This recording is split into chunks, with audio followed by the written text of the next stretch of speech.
আজ বিশ্ব আদিবাসী দিবস।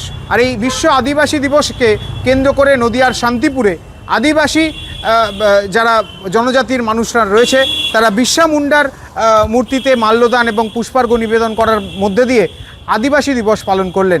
শান্তিপুরের বুকে আদিবাসী সম্প্রদায়ের মানুষজনরা একাধিক কর্ম করে থাকেন, সেটা জনসেবামূলক হোক কিংবা তাদের যে কৃষ্টি সংস্কৃতি তা নিয়ে। আর এদিন নদিয়ার শান্তিপুরে এই চিত্র কিন্তু রীতিমতো উঠে এলো। জনপ্রতিনিধি থেকে শুরু করে সকলেই কিন্তু উপস্থিত ছিলেন এদিনের এই অনুষ্ঠানে। শুধু তাই নয়, এই আদিবাসী দিবস পালন করার মধ্যে দিয়ে আদিবাসী সম্প্রদায়ের মানুষের যে লড়াই সংগ্রাম তাও কিন্তু সাধারণ মানুষের উদ্দেশ্যে আপনার কাছে, সেটা হচ্ছে পড়াশুনো, শিক্ষা এবং এদের যে সংস্কৃতি সেটাকে বজায় রাখার জন্য। প্রথমেই শুভেচ্ছা জানাই আজকে বিশ্ব আদিবাসী দিবস উপলক্ষে সমস্ত আদিবাসী। আমার সব থেকে লক্ষণীয় বিষয়, ভালো লাগার বিষয় হচ্ছে যে কোনো পরিস্থিতির মধ্যে ছেলেরা খুব হাসি দিচ্ছে, এটা আমাকে খুব আকর্ষণ করে। আমার তরফ থেকে বা আমার গভর্নমেন্টের তরফ থেকে প্রতি মুহূর্তেই আদিবাসী সম্প্রদায়ের প্রতি সমস্ত ধরনের গভর্নমেন্ট সমস্ত ধরনের সুযোগ সুবিধা এদের জন্য দেওয়া হবে। ওনাদের ভাষার জন্য একটি স্কুল স্থাপনের কথা বলছিলেন এবং সংস্কৃতি চর্চা অর্থাৎ ধামসা মাদল নাচ এটার অনুশীলনের জন্য। দেখুন, অঞ্চলিক ভাষায় আমাদের অনেক স্কুল আছে, আজকে মাধ্যমিকের আলাদা সাবজেক্ট আছে, সুতরাং স্কুল নিশ্চয়ই হবে, কেন হবে। এরকম পরিস্থিতির মধ্যে সমস্ত সুযোগ সুবিধা দিয়ে এখানে একটা স্কুলের জন্য আমাকে বলেছে, আমি চেষ্টা করবো সেই স্কুলটাতে প্রতিষ্ঠা পাওয়ার। আর সম্প্রতি সার্টিফিকেট প্রদানের ক্ষেত্রে, শংসাপত্রের ক্ষেত্রে অনেক ভুয়ো আছে, ওনারা নিজেরাই বলছেন, সেটা বাছাই করে নতুন করে আবার দেওয়ার কথা বলছেন। দেখুন, যারা প্রকৃতই এই সম্প্রদায়ের অধিবাসী তাদেরকে নিয়ে কোনো রকম কোনো সংশয় নেই। এদেরকে ভাঙিয়ে যারা সুযোগ নিচ্ছে তাদের ক্ষেত্রে আমার সরকার কঠোর নিয়মগুলো পালন করবে। কারণ যারা প্রকৃত আদিবাসীতে যারা রয়েছেন তাদেরকে আমরা এই সুযোগ দেব, এ নিয়ে কোনো দ্বিমত নেই। কিন্তু এই সম্প্রদায়কে নিয়ে যারা ব্যাকডোর দিয়ে কোনো সার্টিফিকেট পাওয়ার জন্য দৌড়াদৌড়ি করছে তাদেরকে আটকাবো এবং তাদেরকে জেল করবো। সিধু কানু বা বিরসা মুন্ডার কোনো মূর্তি গ্রামাঞ্চলে একটি আছে কিন্তু শহরে কোথাও নেই, ওনারা বসাতে চাইছেন।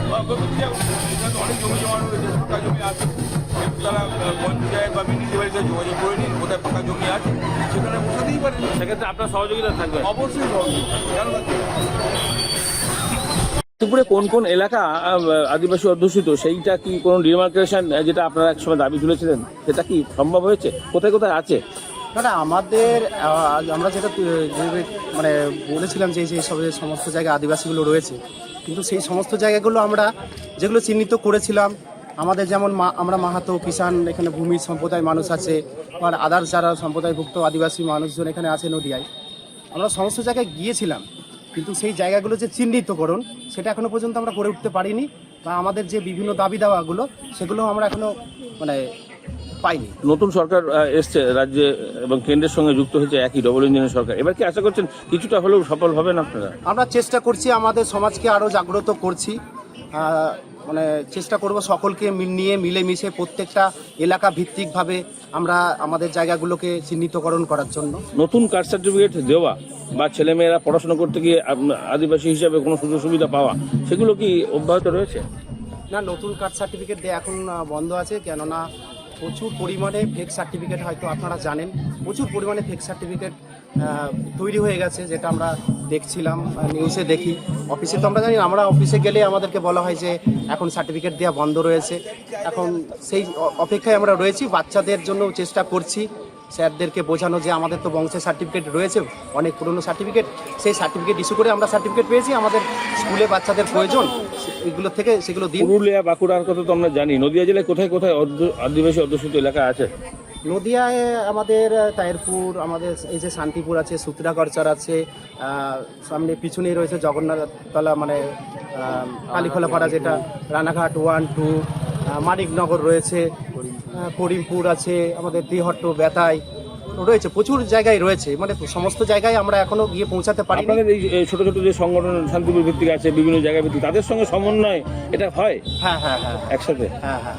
কিন্তু আজকে যে বিশ্ব আদিবাসী দিবস 9ই আগস্ট যে সেটা বিশ্ব সব জায়গায় আদিবাসী পালন দিবস, সেটা প্রত্যেকটা গ্রামেই পালন হচ্ছে। আমরা প্রত্যেকটা গ্রামেই ফোন করেছিলাম, সকলে মিলে পালন করছি। শান্তিপুরে কি, মূর্তি সেরকম আছে না?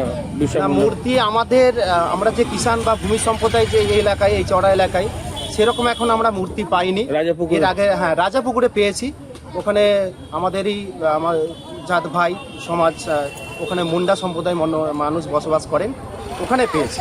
তাছাড়া আমাদের এই যে 24 নম্বর ওয়ার্ড বলুন, তাহলে আগামী দিনে কি এই পরিকল্পনা কোনো নেওয়া যায় যে এখানে একটা স্থাপনের জন্য? হ্যাঁ, এটা আমরা প্রতিটা গ্রামের জন্য দাবি করব, প্রতিটা গ্রামের জন্য। কেননা একটা গ্রামে, এই গ্রামে হয়তো আছে, কিন্তু গ্রামগুলো অনেক দূরে দূরে, তারা প্রোগ্রামটা করবে কি করে বা যে কোনো একটা অনুষ্ঠান করবে কি করে?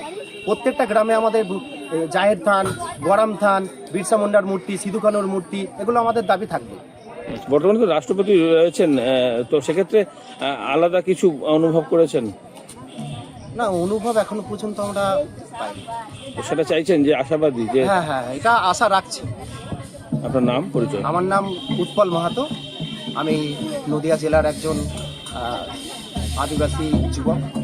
বিশেষভাবে জানানো হয় অনুষ্ঠানের মধ্য দিয়ে।